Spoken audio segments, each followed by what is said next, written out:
एक साधु रहा करता था। वो जब भी नाचता था तभी बारिश होती थी। इसलिए गांव के लोगों को जब भी बारिश की जरूरत होती तब ये लोग साधु के पास जाते और उनसे अनुरोध करते कि वो नाचे। और जब वो नाचने लगते तो बारिश जरूर होती थी। कुछ दिनों बाद 4 लड़के शहर से गांव में घूमने आए। जब उन्हें ये बात पता चली कि किसी साधु के नाचने से बारिश होती है तो उन्हें यकीन नहीं हुआ। शहरी पढ़ाई लिखाई के घमंड में उन्होंने गांव वालों को चुनौती दे दी कि अगर हम भी नाचेंगे तो बारिश होगी, और हमारे नाचने से बारिश नहीं हुई तो साधु के नाचने से भी बारिश नहीं होगी। अगले दिन सुबह सुबह गांव वाले उन चारों लड़कों को लेकर साधु के कुटिया पर पहुंचे। गांव वालों ने साधु को सारी बात बताई। फिर उन लड़कों ने नाचना शुरू किया। पहले लड़के ने नाचना शुरू किया। आधा घंटा बीत गया।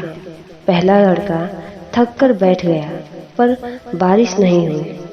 कुछ देर बाद दूसरे लड़के ने नाचना शुरू किया और 1 घंटे बीते और वो भी थक कर बैठ गया।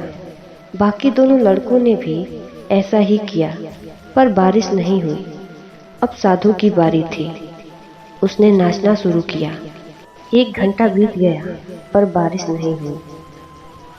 साधु फिर भी नहीं रुका।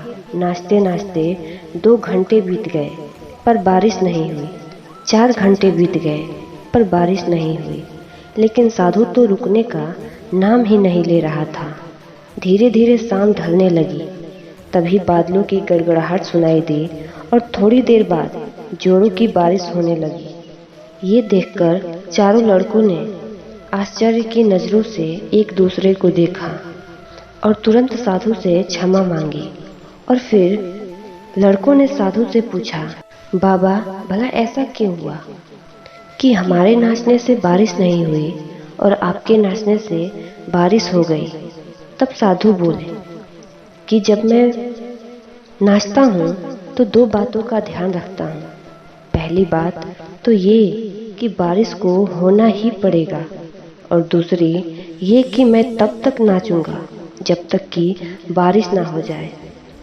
सफलता पाने वाले में भी यही गुण विद्यमान होता है कि वो जिस काम को भी करते हैं तो उन्हें उनमें सफल होने का पूरा भरोसा होता है, और वो तब तक उस काम को करते हैं जब तक कि वो उस काम में सफल ना हो जाए।